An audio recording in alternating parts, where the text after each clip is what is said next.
Hello everybody, this is Luis Ángel Carro Pérez from Apizaco, Tlaxcala, and you're watching Teacher Learning Cast with Piry Herrera and Benjamin Stewart. Yeah!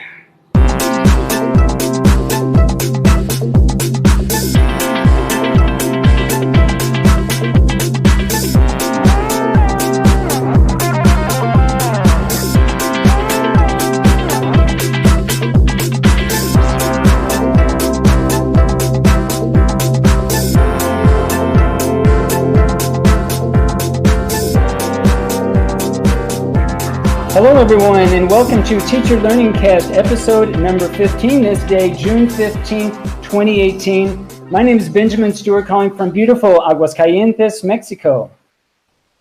Hello everybody, this is Piry Herrera, again joining you on a Friday, because we have a special day today, and also from Aguascalientes, Mexico, hoping you all are enjoying the weekend, the football matches, and everything that comes across you. Absolutely. Things have been really crazy this week, trying to finish up with classes, but we've got some really special guests this week, and really happy to have them with us. Before we begin, though, I'd like to invite everyone, if you are listening and watching this recording or watching us live, give us some feedback. Let us know what your thoughts are about regarding any of the topics that we discuss.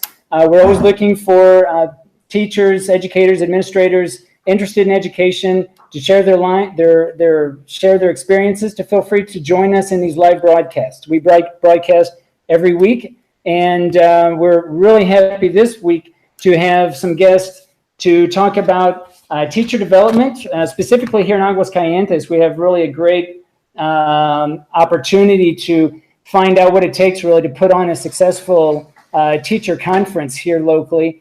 And the second segment, we're going to talk about some research being done regarding motivation, how to motivate students, and really look forward to talking with all of our guests today. But if you want to participate, feel free to contact us on Facebook, and if you search Teacher Learning Cast, you'll find our public page there where you can share information. You can also reach out to me directly in my website, benjaminlstewart.wordpress.com, or Piry's website at homers2000.wixsite.com/PDHA.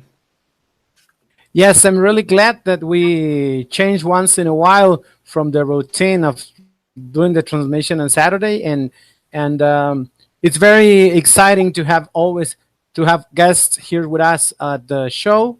And this time, continuing with some of the ideas we have shared before, in which we always end up talking about the sharing, the having contact, making connection with the students, in this case, making connections with other teachers.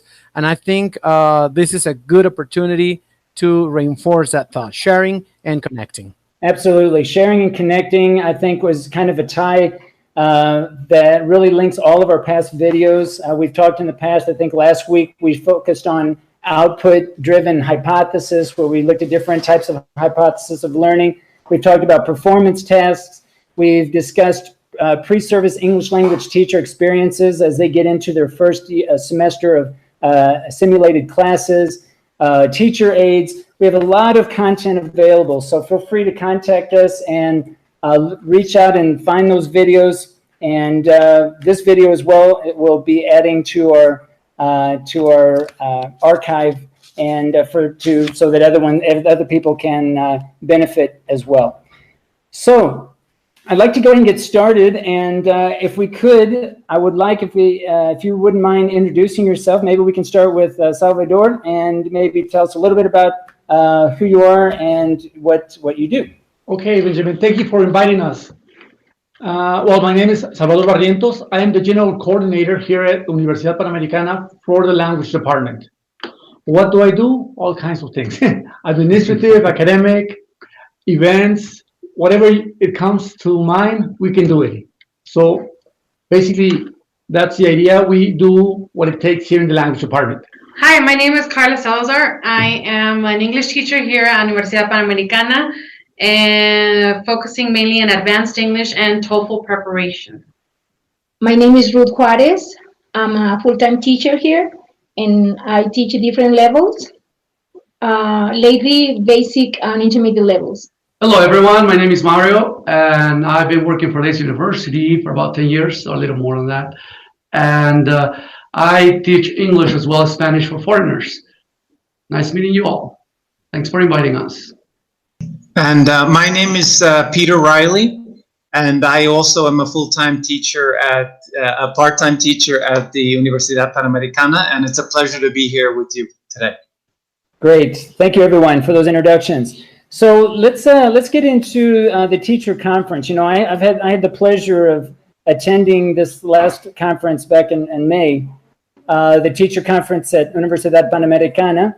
And, I remember attending some years ago and was very happy to hear that you were offering it again.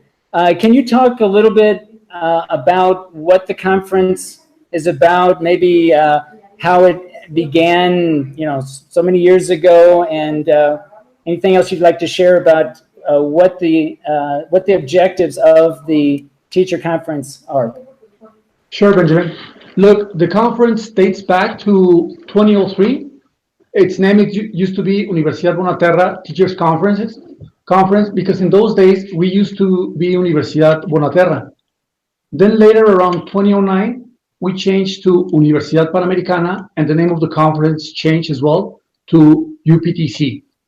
As UPTC, we had several events, like back in 2009, 2010, 2011, 2012.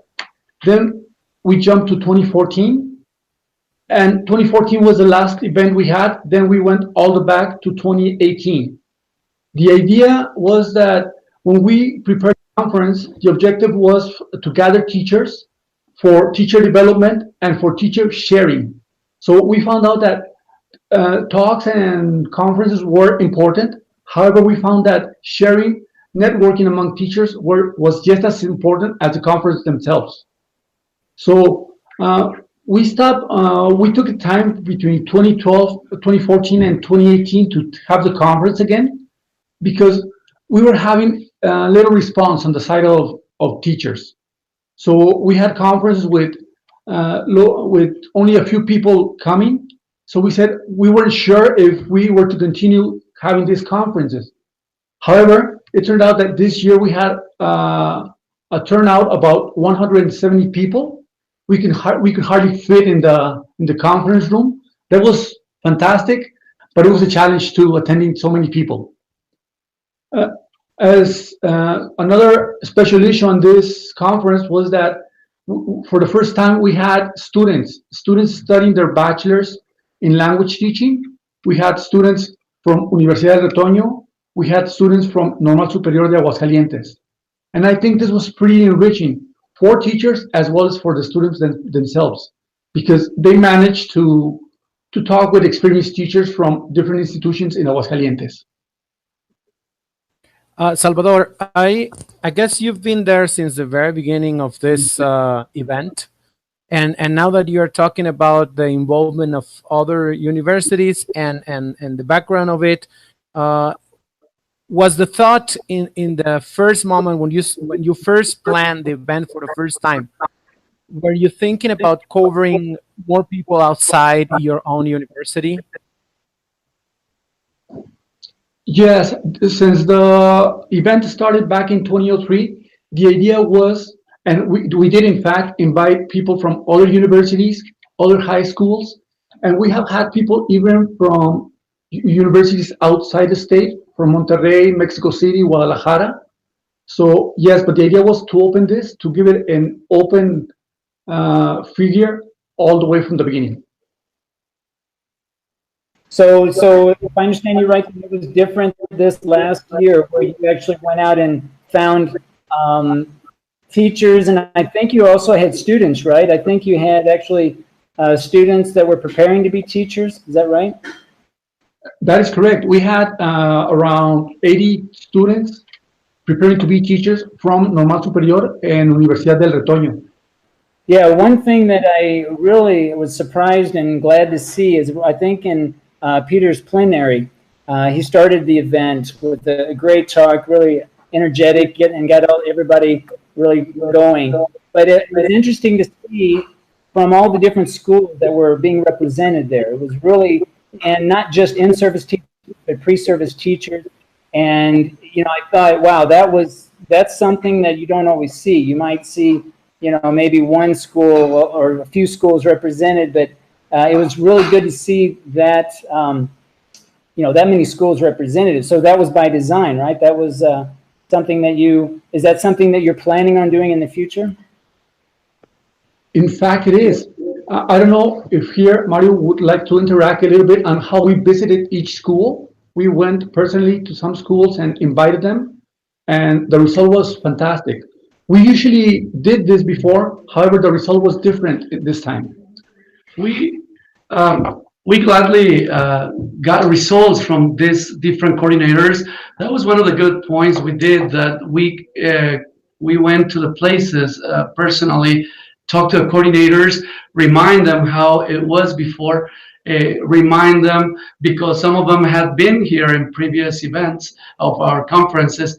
And in this case, we wanted to refresh and to reinforce what we had before. And we had a very good result and pretty good response from these coordinators. They decided to spread the voice, if I can say it that way, and to talk it over with the teachers. And we know that the universities, the administration of each one of the universities sponsor the teachers, which is a pretty good thing, that universities are thinking that this is a good conference. They knew somehow, they heard somehow about our conferences before. So we were pretty glad that we had this response, and even sponsor from administration from each one of the institutions. Yes, I think the UPTC 2018 comes into a very important moment here in Aguascalientes. Lately, little by little, we've been looking at universities trying to do different kind of events. But lately, in the last year, let's say, it's when we've seen this sharing and this exchange, interinstitutional exchange, from students from one university going to another, some teachers also going from one university or one institution to another to share. And I think this UPTC 2008 came into a very, very special moment. And the comment is just to ask Peter, what is your perception?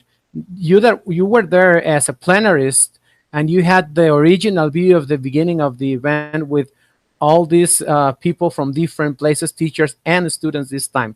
What is your perception of this kind of event now in Aguascalientes? Piry, I think it's very exciting when people that have a lot of experience get together with the up-and-coming group. Several times during the conference, in different sessions, I asked the people sitting next to me how old they were and what were they planning to do and so on. And they were saying things like 19, 20, 21 years old. Some of them wanted to be English teachers, but at least a small group of them also, they were interested in becoming math teachers. And so there was something for everybody there. And I just think it's very exciting when young people can rub elbows with people with a lot of experience. And I think that's what happened at the UPTC. Yeah, I know for me, it was great to see some students, now colleagues, seeing them again and having them share their experiences, and certainly get a lot of enjoyment out of seeing that. I'm curious, Salvador, if you could speak, because I know you had a lot of students there from the Universidad Panamericana that were actually part of the event, which I think is another level, another access, or another way of looking at how successful something like this can be when you can get your own students involved in the process of such an event. Can you speak a little bit about how you involved the students, what their reactions were, anything along those lines? Sure. I mean, having an event this big requires a lot of work on the side of the organizing committee, but the day of the event itself requires far much more work. So we needed help from someone, right? So we invited students to participate as hostess, as hosts in this event. Usually they do it with pleasure. They tend to be very participative, and it's hard work. However, we had people from pedagogy that were listening to Peter, that were listening to other talks, and they were quite excited. They were really, really excited about how research is going on in their own university, which they really had no idea. So they were surprised of the talks. They were surprised of your talk, Benjamin. Some people went into your talk and they were really pleased with the information they received. They didn't expect this. They just came to the conference to help. And once they listened to the conference, they were pleased and they were like very excited to be in the conference, and they felt part of this team. When they saw that the UPTC was a very kind of well-known conference, they felt proud and were happy of participating. If I could follow up, are the students all from the same major, or are they from different majors? Can you talk a little bit about the type of student or what majors they are from? They were from different majors, but basically they were from advanced levels. Some of them were students from Carla, others were students from Peter, but they were different majors and different levels. One of the most participative majors we have is pedagogy. The pedagogy students are always eager to participate. They're always eager to experience new ideas. And business school, basically, right? Mm-hmm. So we could say pedagogy and business school were the more participative students in the conference. What I sense in here is that we have kind of different levels of bonding, because we started talking about different universities integrating to the event, but also now that you mentioned that students participating and being part of the event, how is that working in the bonding with your teachers in there? I think it works pretty well because you develop more confidence with them, you know them better, and they feel part of the event. They feel that they are taking an important role during the event. In one of the previous shows we had with Benjamin, we were talking about connecting with the students and the importance of having a way to establish a relationship to support all the academic objectives.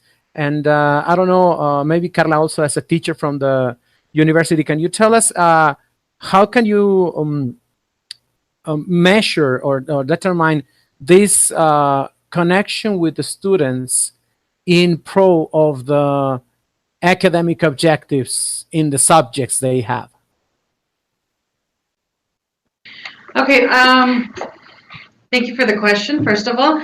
I believe that the connection with the student is actually the most important thing, because if there is no connection, and I think all teachers have experienced this, the students, especially university students, who are basically, they want to please, they want to get along with you, but they will put up a wall. And this will prevent basically any language acquisition from entering if there is no connection. So we need to find a way as teachers to basically get to all of our students, to try to connect with them. And there are so many personalities within one classroom, so it's actually one of the most difficult tasks that we can do as teachers. But it's something that I believe most of the teachers at this university, at the beginning of the semester, we focus 1 to 2 weeks in just getting to know our students so that we are able to establish that connection. Have you detected after the event any other bonding and connection amongst students themselves after participating in the event?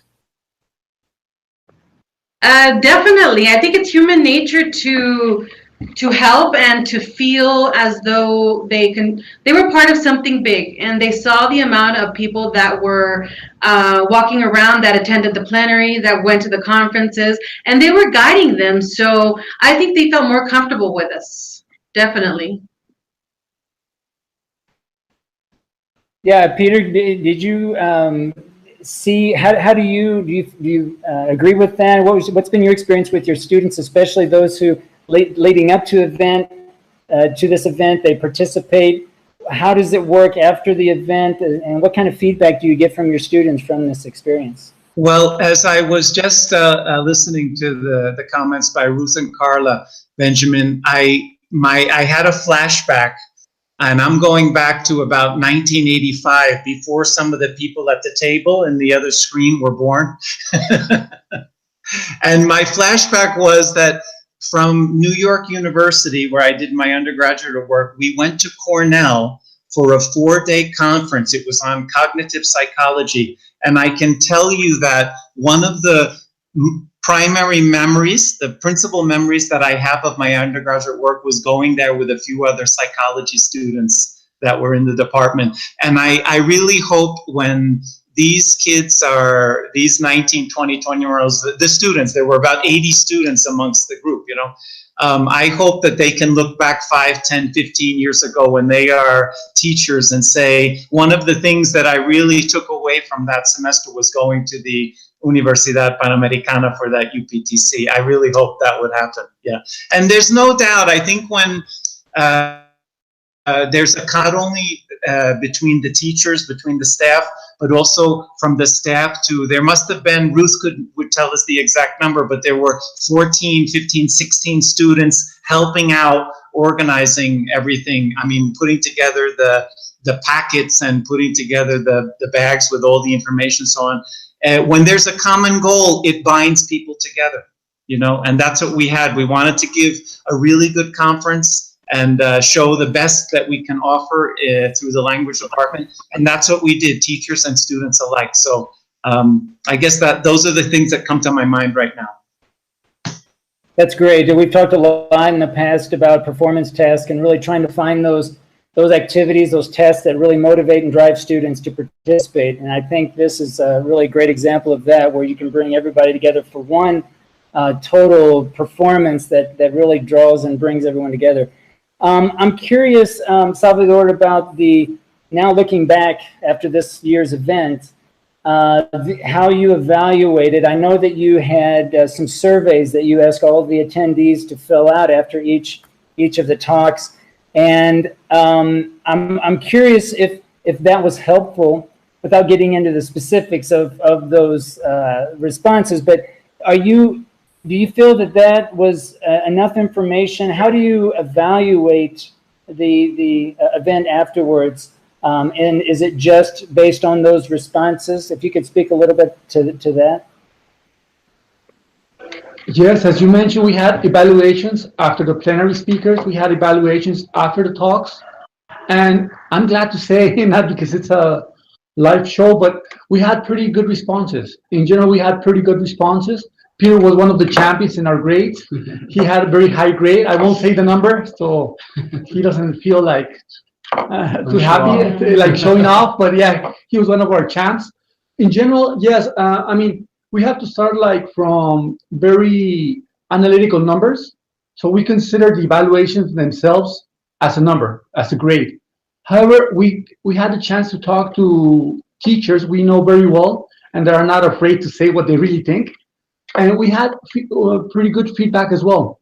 They were very, very pleased with the conference, with the topics, with the logistics of the event, with the staff that helped, with the students that were helping. They said they were friendly. So we consider both very numerical information, and we also had a few interviews with teachers that attended the conference and gave us their point of view. And then we gathered as a committee, and we gave our point of view, again, our evaluation, the way we saw the event. And it turns out that, like they said, every head is a different world, and we each had a different point of the event, but we found it came out as we planned it, let's say. From that evaluation, Salvador, what do you think would be the main advice, or some of the main advices you could give us in case it just occurred to me that tomorrow I'm going to hold a congress here at my house. So from that evaluation, what would you think would be a good advice for me to take? You know what? Peter mentioned bonding on the side of the students with teachers, and we found that this event created a bond among the staff, among the organizing committee, because you mentioned, what advice would you give me? First, a lot of planning, a lot of communication. We gather, we share ideas, and nobody had the last word. It was a matter of having the best idea for the event. So we took our time to get organized. Each one of us had a responsibility, and each one of us covered that responsibility. So it made the group stronger. So I would say preparation and communication. And I know for sure, Ben, you got something to say about this planning and communications, in the sense that we are getting into productive outcomes that we can actually feel from the task itself. Isn't this what we want from our students, our teachers, information, and actually our teachers in service, planning and communication? Yeah, I think one of the things I appreciate most really about your good advice, Salvador, is the way teachers and students work together, and not just the implementation, but the planning and the review at the end. So they're really involved from the beginning to the very end. It's not just, one or two people doing the whole event. It's really bringing everyone together. And I think for me, that's the big takeaway. And one thing that I really congratulate you and your whole team and all of the students that participated in bringing that together. Because, for having such an event here locally in Aguascalientes, it's not that common, right? I mean, we have a lot of good conferences here throughout Mexico, throughout the country, but it's really nice to have such a good conference here locally that English teachers, which there are many here locally, have an option to further or continue their professional development and to connect and to network and to make those relationships.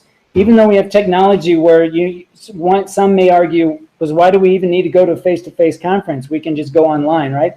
But I think most of us here would agree that it's not the same as going face-to-face, having that relationship, meeting that person, and learning from each other, from the entire process. So again, I want to thank you very much for all of you for sharing your insights, really, and what it takes to bring and put together such an event. And I hope that it's something that you continue in the future. I like to say, if I may, one thing that I learned from this last conference or our UPTC was, and it was very nice to know and to learn about, was the sharing experiences with teachers. Teachers came not only for a conference, but also to share ideas, to share experiences with their partners. And I was really, really happy to see that even, very experienced teachers were kind of interacting with the students. In this case, that we had students as well as teachers. We had a balanced number of each side. And I was really happy to see teachers talking to students and vice versa. And it was one of the things we learned from this conference, that we never stop learning. And it's very important, it's very interesting to share ideas, experiences with students, those of us who have more than 10, 15, 20 years of experience. And we never stop learning. I talked to a couple of students, and I always learn something from these 20-year-old kids. I say kids. That was it. Thank you very much. Yes, I totally agree with you in that sense, Mario, because we always and I think that's a generational thing. We always have something to learn from each other, and we always have something from each generation to adopt and acquire. And I think you had a nice space. Unfortunately, when I wanted to sign up for the event, there was no space, and it was early. It was early in the submission, and there was no space. I was really glad to hear that, but I think you had a nice forum to have students and teachers share their feeling and expose this need of being heard, which at the same time it's a need to have a feedback of what I have to say, and also to listen to you and give you my feedback about what you have to say. So I'm really glad we can have this kind of events. I thank you a lot for joining us today and sharing this experience beyond the event. And if anyone wants to, go Yeah, ahead. could I chip in, Benjamin, that in the program, on the cover of the program, we had a quote from Socrates that the unreflected life is not worth living. And we thought that it would be good to include that because at the end of the school year, sometimes it's a good time to pull together idiosyncratic events that happen between students and maybe meeting with parents and preparing exams and lesson plans. And it's a good time to reflect on what went well and how I could become a better teacher for the upcoming year. And so I think it's an important role of the UPTC to push the pause button when we're always working, we're always teaching. Many teachers have multiple positions and so on, to say, hey, let's get together for an afternoon and pause and think and share.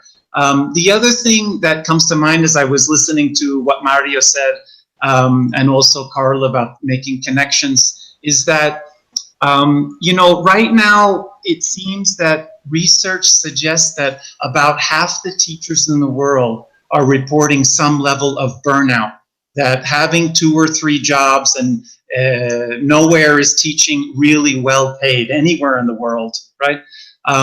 That supposedly the research suggests when teachers get together with other teachers, it allows them to decrease the burnout a little bit. It allows them to let off a little bit of steam and say, hey, I too sometimes have difficult days, difficult students, difficult stretches. So when we reach out and make connections, either between our staff, our language department, and within universities, within departments from different universities, it might lessen a little bit the burnout that we could be subject to. So I thought it was, it's another plus of having a conference like the UPTC. Yeah, absolutely. Yeah, the issue of burnout is real. We just had a semester student do a research on burnout, and it's it is an issue. And I know for one, having attend an event like this does really recharge the batteries. Really kind of gets you back into a field that is enjoyable and worthwhile. All right. Well, thank you. I think if anyone is listening and wants to post a question to Salvador, Mario, Ruth, Carla, or Peter, feel free to leave a comment in the Facebook page and leave us feedback. If you want to leave comments about any other events that are coming up, if you want to share any types of events similar to these that are coming up here locally in Aguascalientes or abroad, feel free to share those as well.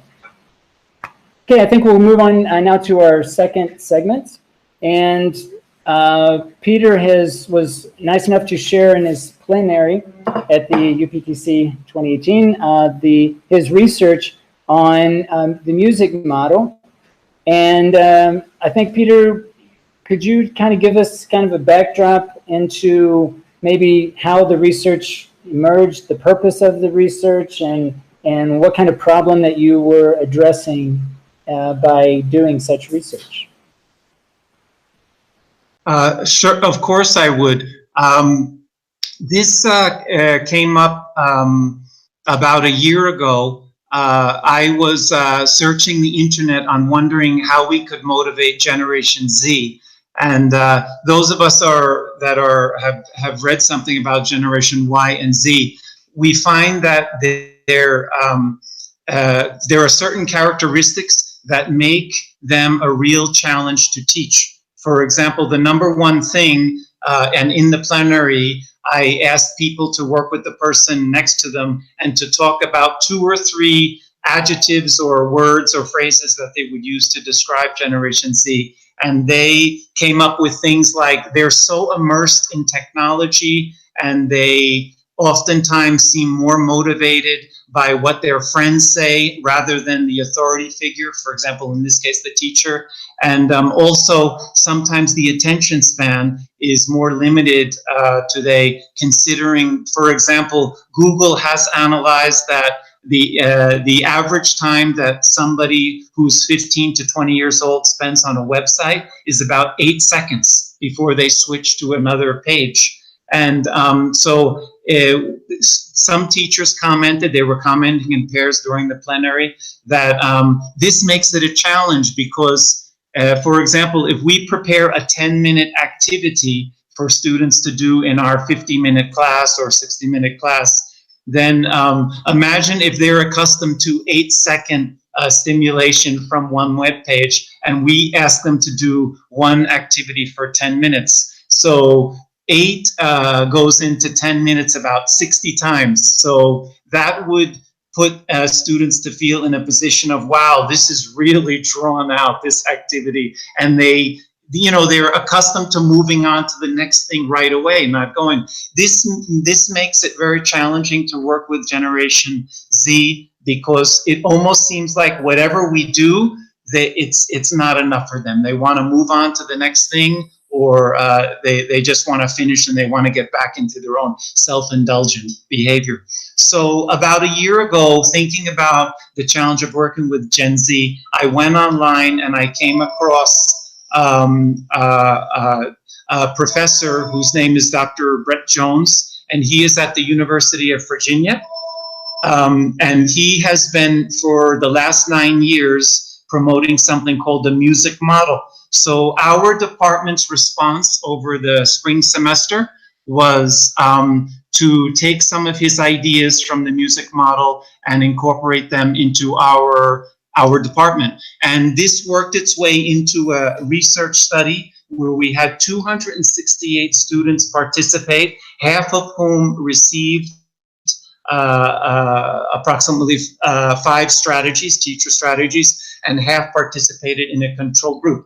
And I just want to go over here and throw up one screen if I can. I'm going to share it with you. Here I'm going to go. I hope you can see that screen. I think I'm doing what I'm supposed to do to share that screen. This is over here. This is Dr. Brett Jones, and he works at the University of Virginia. This is the state of Virginia on the East Coast of the United States. And the music model involves 5 key principles that form the acronym MUSIC, M-U-S-I-C. And his point is he's pulled together research from Motivation to Learn from different researchers. And his first point is that if a student feels that they have some autonomy, that they have some control over the materials and how activities are carried out, they would report that they're empowered.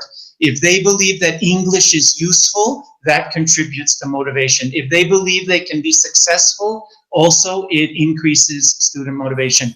And if they find activities interesting, and very importantly, as Carla referred to, is people need to feel that those people around them, both their peers and their teachers, care about them.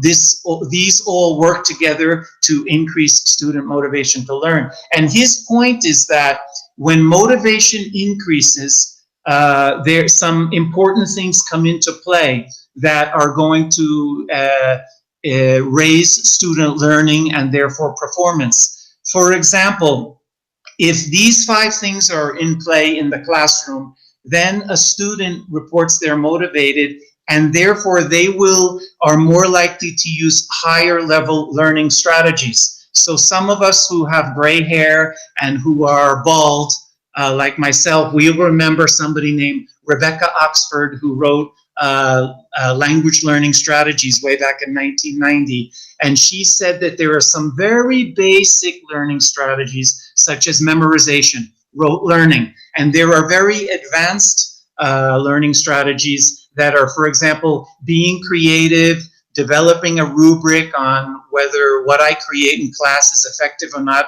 and then actually evaluating what I've done. And this is called self-regulated learning. So it's very clear in the research now, if a student is motivated, self-regulation, in other words, students taking responsibility for their own learning, increases. And it's also very clear in the literature that as self-responsibility, I am responsible for my English language proficiency as much as, or more important than the teacher, then learning increases. And as learning increases, performance increases. So I just said a mouthful. I'm going to put this pause. I'm going to turn off my microphone. And before I talk about some of the results that we found out, I would just like anybody in the department to contribute on anything that I just said. Okay, I noticed in my groups, every time that we gave them the opportunity to prepare, to participate, they were very excited because they prepared their presentation carefully, and their peers, their classmates were very interested listening at them, and they were like explaining and sharing. In the other side, also when we were playing the music that they were required at the beginning of the semester, also they were fascinated, enjoying, this is my song, I wrote it, and I suggested that one. So I think it was really, really good for the students to participate. Yes, Peter, I'm kind of sensing from what you said about the 5 different elements, empowerment, the content to be useful, if students can be successful in it, if they're interested, and if they feel care. I pretty much think it totally matches what you mentioned about the attention span and these kind of characteristics of new generation. Like, for example, now that we have these extended teenage years, which bring a lot of different situations into the classroom, which have to be dealt from a point of view of the individual, as these 5 aspects mentioned them. There need to be care. There need to be considered part of a society, of a community. There need to be successful. There need to actually be able to. I mean, all of these 5 aspects match in there. At some point, we were discussing in one of the programs about the audience caring about 3 main aspects. 3 main aspects in a class. What is it? Why do I need to know that? And how do I do it? Which pretty much goes towards this. I would add to those 3 questions also, and taking into consideration the music model, the commitment that is increased by the feeling of which would be number 5. They feel cared by others in the learning environment, so motivation raises. I think it's a pretty clear picture in brief of the elements. And I would like to listen to some practicalities of what's been going on in your classes. Yes, well, if you'll permit me, I don't mean to dominate the conversation, but I would like to give you, PD, and the rest, 5 strategies that, very importantly, it was, I believe, on January 4th, we had our first teacher meeting, and there were 15 possible strategies that we could through which we were going to convert the 5 principles of Dr. Jones into in-class observable practices. And what we did was we had the teachers work in pairs or trio that day, and each trio took one of the 5 principles, and they decided how we were going to turn that into an observable teacher strategy in the classroom. So what I'm going to do is go back over here, if you permit me, to this, and I'm going to throw up the next slide here. And PD, I'm going to try to answer that comment here by putting on compartir, right? And I hope you can see that. And what this says is, these were the 5 strategies that came out of Dr. Jones here. The first one was empowerment, and we asked students to teach grammar points to their peers instead of the teacher teaching the grammar points. For usefulness, we showed some videos of people from very large, important companies in Aguascalientes. This time it was from Flextronics, which is an almost entirely English-speaking transnational company, even though it's located here in northern Aguascalientes. And this lady, Mabel, for example, said that if somebody speaks, if somebody is a bilingual and they have a bachelor's degree, let's say in engineering, they would earn 3 times what a monolingual Spanish speaker would earn. So by usefulness, we wanted to convince students that English is directly related to a higher position in a company and also a higher salary. Regarding success, our practical strategy was to identify 2 or 3 struggling students in each one of our classes that participated in the experimental group and talk to them one-on-one and try to encourage them to continue working, to be persistent, and to continue practicing. Because really there's only one obstacle between not being able to speak English and being able to speak English well, and that is the decision to keep practicing. Okay, so Krashen said, just as we all know how to breathe, we all know how to walk, we all know how to eat, we can all learn second language. The language acquisition device never turns off. So our role in this one was that we would encourage them to continue practicing, not to desert.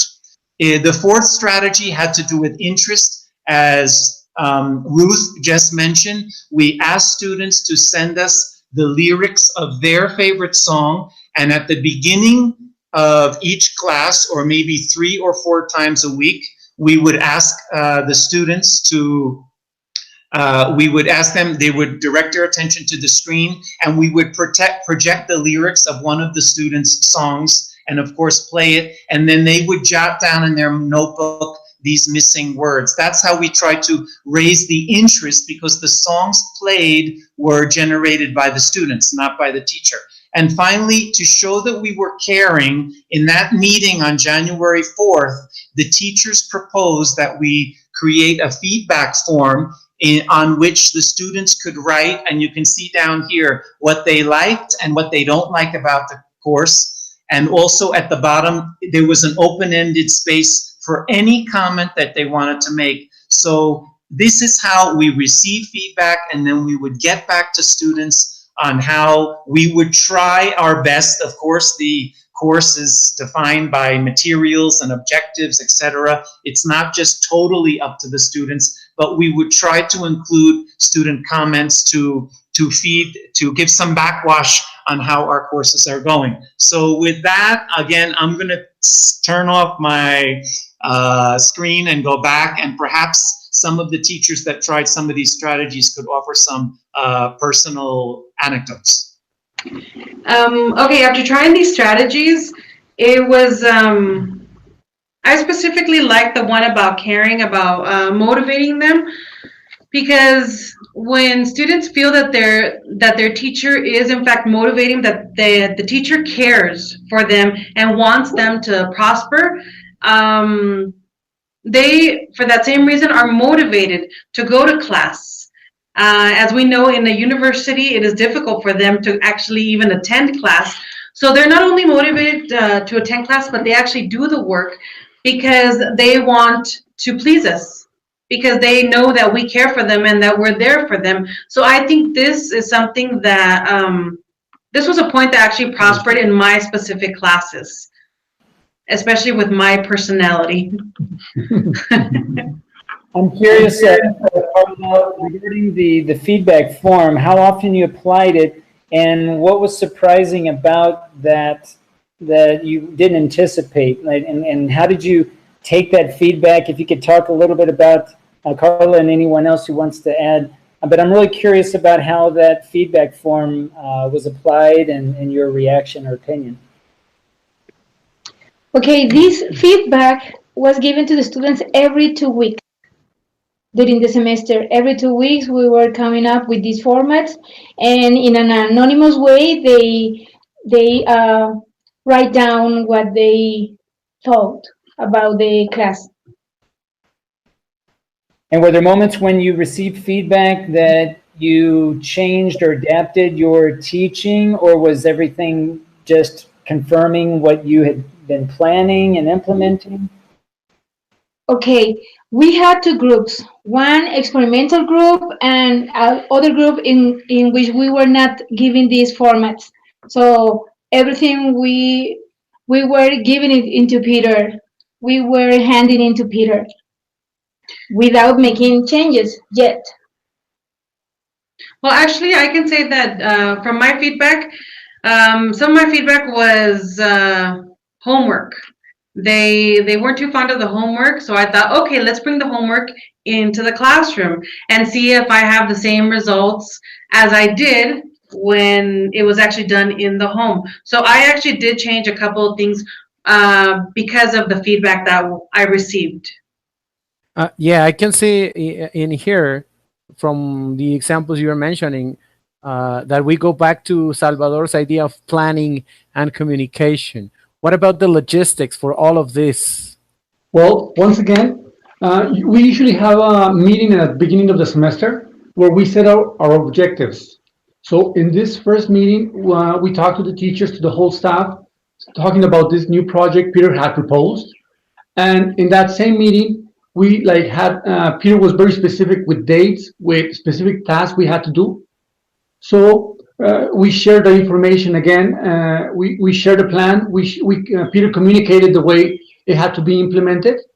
And then Peter was the one in charge of giving this follow-up on the evaluation formats, on the tasks that had to be done.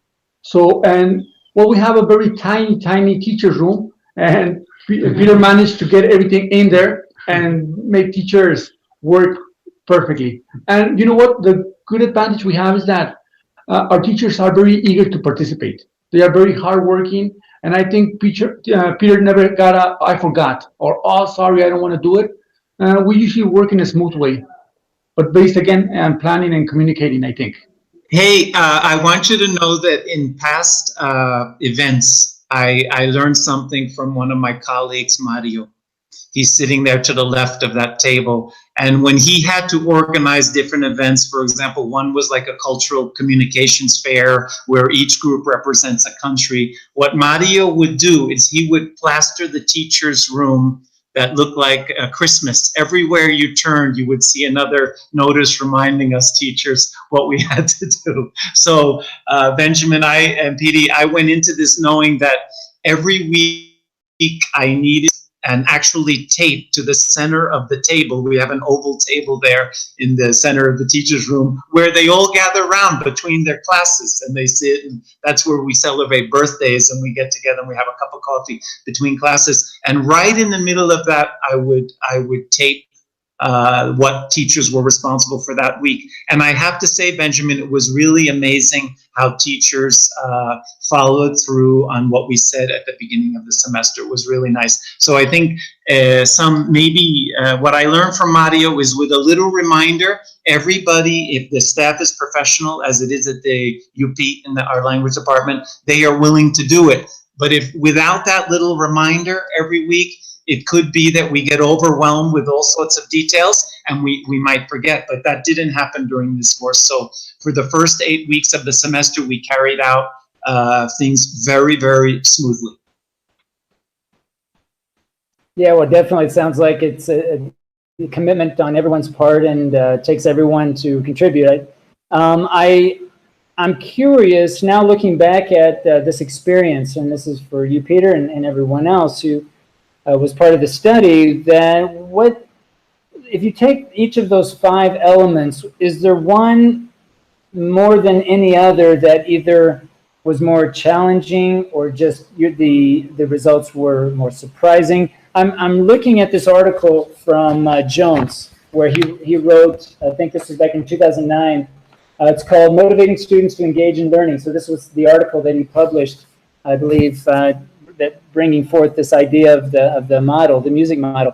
But he says here that talking about implementing, he talks about 5 different components of, you know, what to consider when implementing this model. And one of the points that he makes is that he says the first time a course is taught, instructors should consider the 5 components in the design, but only focus on a few components that they believe are most critical. So in your experience, was there one of these elements that stood out, most challenging, most surprising, that for you as an institution thought, well, maybe we need to focus more on this first if you're looking at it from a teacher that's just beginning to become aware of this model? So Benjamin and Piry and everyone, I'd like to again to answer that question about which strategy might be more challenging and might be for young teachers to keep in mind. I'm going to share this screen here that comes up. If you look here, this is these red numbers here, Benjamin, in answer to your question, this 4.7 right here and 4.6, these are the areas that were more challenging for the teachers in our department. What happened was there was a pre-test, an online questionnaire called the Music Model Inventory, which measures student perception of these 5 in the classroom. And then 7.5 weeks later, we went ahead and measured if there was any difference before and after. And just looking at this column before, students that have been with us because this is the spring semester, they had already been with us at least 1 semester, and it could have been 2, 3, or 4. This was their 4th semester with us. You can see that a challenge for our department, by the way, these numbers are on a Likert scale from 1 to 6. So the fact that our caring was 5.5, I think this was a very high number, and it shows that the students believe that the teachers in our department are very caring and they're very interested in helping students maximize their learning. They also believe from the very beginning that English is useful. So a 5.2 out of 6, again, it's like hitting a home run, and students also believe they could be successful. Now, these 2 red numbers over here are going to answer the question that they seem to be a bigger challenge. So let me say a little bit about this one over here called empower. Empower means that a student believes they have some control over course activities, course materials, and even evaluation, grouping, and how the class operates. So the students reported significantly less. For example, this 4.7 is significantly less on a student t-test at 0.05 level, and also this 4.6 is significantly less. So while we're hitting a home run on caring, students believe that they do not have the same level of control that they would like to have in the classroom. Down here, interest means that they find the activities interesting. So this is our Achilles heel in our department. And in answer to the question, this is what we found.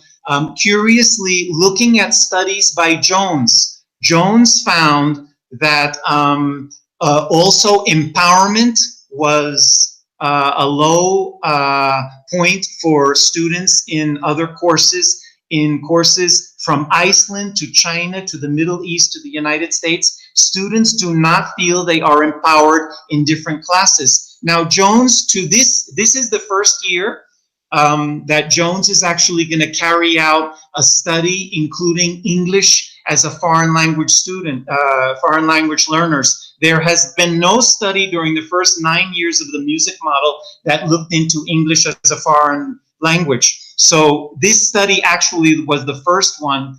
And I mentioned that because this point of interest is an Achilles heel, I think, for a language department, because at the Universidad Panamericana, nobody comes to the UP to become an English teacher. We do have a pedagogy department. It is not the largest department. We have many more business students and engineering students. In fact, Probably the UP is known for its engineering program. So when you talk about interest in an English class that is for some secondary compared to their engineering courses, to their gastronomy courses, to their pedagogy courses, and business courses, this becomes a real challenge. How do we stimulate interest in the language course? So where we're going with this is for the upcoming fall semester, when the teachers meet in late July, early August, we will again hand out a number of possible strategies, maybe 4 or 5 to stimulate empowerment and 4 or 5 to stimulate interest. And then teachers will work in groups of 2 or 3 and say, okay, to increase empowerment, to increase learner autonomy, they will do strategy A and C. And to increase interest, they'll do strategy D and G. And then we will also do a before and after, and we'll see if we can raise these numbers, let's say, to over 5. I don't know if I'm being clear in this presentation, so I'm going to turn off this screen and kick the ball back to you guys for ideas and or questions. Yeah, I'm curious if any of your teachers have anything else to add related to this, the interest and empowerment elements of the music model based on the study. Yes, thank you. We recently went to a conference. It was a conference for all the teachers here, not just English teachers, but all the university teachers. And the theme of this conference was teaching in the future. And they just explained how we need to change our teaching, how we need to change, because times are going to be changing. I think that's part of empowerment. In the past, it was basically the teacher is sitting in front of the students. The teacher is the center of attention, and that's something that we need to change. Our students need to be the center of attention, and as English teachers, they have taught us this, they have been teaching us this for a long time, but it's also about empowering the students that they are contributing to their learning. And that's something that I think not just English teachers, but all teachers need to do. Yeah, great. Thank you. Thank you for sharing that, Carla. Yeah, and just thinking out loud, I'm curious if things like differentiated instruction from Wiggins and McTighe's has anything to do or might have something to do with maybe providing more agency to the students where they take more of an active role in deciding on the content, the process, different products, even the learning environment, making decisions about how they can interact, if that might contribute to both these two elements of interest and empowerment, because I see those two very closely related. But yeah, I'm curious to learn what you guys do in the future as far as addressing these two, and yeah, thanks again for sharing. I understand you have already some evidence of immediate results, as Carla mentioned about the motivation to attend class. I see a lot of organization in this kind of work, and the question goes to the idea of the parallel advantages of working like that. Have you seen any advantage in teachers' community besides the project itself by working in this way? At the end of the semester, we got together and we had a barbecue. And there, it was like a celebration that we had accomplished something important that was beyond what's in our contract, just to teach English, that we had worked together and done something important. I want you to know that 2 articles are being written. One of them is already done, and we will try to publish that. And in that article, although it won't have all the teachers' names, there would be an acknowledgement that we have contributed to the knowledge base related to the music model, specifically in the area of working with English as a foreign language learners. Really interesting to see this this kind of work, and for sure you will have more results and more things to go through in this moment. I'm really glad to know there's this kind of teams working around in town. Yeah, I guess, and certainly look forward to reading that article and future articles. again, I want to congratulate everyone and thank everyone for participating and sharing your thoughts and experiences and your research and your teacher conference. You guys are really doing some wonderful things there at the university. And so hats off to everyone there for doing that and sharing. I would like to thank you for inviting us. I would like to thank you for letting us share this information. And Piry, I promise you will be the first one registered for the UPTC 2019. I'm terribly sorry, but you're the first one registered. You have your registration purposes now. I'd just like to say, if I may, I think at the end, motivation is what the most important thing. If you're motivated, if our students are motivated, they learn. If they are not motivated, they just go to classes, right? I just finished my master's a few years ago, and believe me, in a few classes I was not motivated, and I totally forgot what they were talking about with teachers. But then I went to many other classes, and I was very motivated going, and I really learned. So motivation, and if we do not try to motivate or generate motivation in our students, who else will do? So our classroom is a motivation generator. It should be a motivation generator, and that's what counts. I thank you also for inviting us to this interview, this conference, and it's really nice meeting you or seeing you guys again, Peter, Piry, Benjamin, and as well as my partners. Thank you, everybody. Thank you. Yes, I also want to thank everybody, Mario, Salvador, Ruth, Carla, Peter, Benjamin. It's always a pleasure to have this kind of talks. I want to thank also my kid that allowed me to be in his room. I'm in a gamer's cave if you want to take a look.